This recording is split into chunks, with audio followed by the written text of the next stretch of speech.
Sreekandapuram municipal മുസ്ലിം league SSLC +2 മദ്രസ പരീക്ഷകളിൽ ഉന്നത വിജയം നേടിയ വിദ്യാർത്ഥികളെ ആദരിക്കൽ ചടങ്ങ് നടന്നു.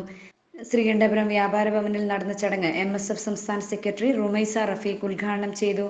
OV ഹുസൈൻ സ്വാഗതം പറഞ്ഞ ചടങ്ങിൽ NP സിദ്ദിഖ് അധ്യക്ഷത വഹിച്ചു. റമീസ് പാറൽ ക്ലാസ് നയിച്ചു.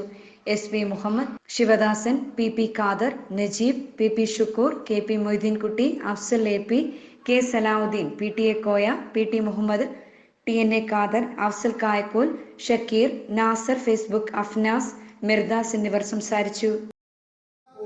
എല്ലാ കരിയറിനും അതിൻ്റെതായ പ്രാധാന്യവും പ്രത്യേകതയും മഹത്വവും. പക്ഷെ എല്ലാ കോഴ്സുകളും എല്ലാ കരിയറും എല്ലാവർക്കും സൂട്ടാവണമെന്നില്ല. അപ്പൊ എന്റെ അഭിരുചിക്കിണങ്ങിയ, എന്റെ താല്പര്യത്തിന് യോജിച്ച, എന്റെ പേഴ്സണാലിറ്റി ടൈപ്പിന് യോജിച്ച മേഖല ഏതാണെന്നനുസരിച്ച് അത് കണ്ടെത്തി മുന്നേറുകയാണ് നമ്മളുണ്ട്.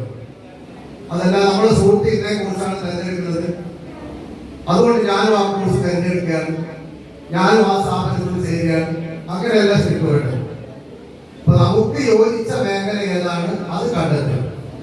അപ്പൊ നമ്മുടെ അഭിരുചി മനസ്സിലാക്കിയിട്ട്, നമ്മുടെ കഴിവുകൾ എന്താണെന്ന് മനസ്സിലാക്കിയിട്ട് കോഴ്സുകൾ സെലക്ട് ചെയ്യുന്ന സമയത്ത് നമുക്ക് പ്രശ്നങ്ങളും പ്രയാസങ്ങളും ഉണ്ടാവില്ല. ഞാനൊരു ചെറിയ ഉദാഹരണം പറയാം. എഞ്ചിനീയറിംഗ്, അപ്പൊ ആ മേഖലയിലേക്ക് പോകണമെങ്കിൽ ഏത് തരത്തിലുള്ള ആപ്റ്റിറ്റ്യൂഡ് വേണം? മാത്സ് വീക്കായ കുട്ടി ആ മേഖലയിൽ പോയാൽ ജയിക്കോ? ഇല്ല. അതുപോലെ തന്നെ ടെക്നിക്കൽ ആയിട്ടുള്ള വിഷയത്തിൽ നല്ല താല്പര്യമുള്ള കുട്ടിയായിരിക്കണം. എന്ന് പറഞ്ഞാൽ മെക്കാനിക്കൽ ആപ്റ്റിറ്റ്യൂഡുള്ള കുട്ടിയായിരിക്കണം. അപ്പൊ മെക്കാനിക്കൽ ആപ്റ്റിറ്റ്യൂഡ് നന്നായിട്ട് വേണം. അതോടൊപ്പം തന്നെ മാത്തമാറ്റിക്സിൽ നല്ല സ്ട്രോങ് ആയിട്ടുള്ള ആളായിരിക്കണം. അങ്ങനെയാണെങ്കിൽ ആ കുട്ടിക്ക് എഞ്ചിനീയറിംഗ് പോലെയുള്ള ടെക്നിക്കൽ കോഴ്സുകൾ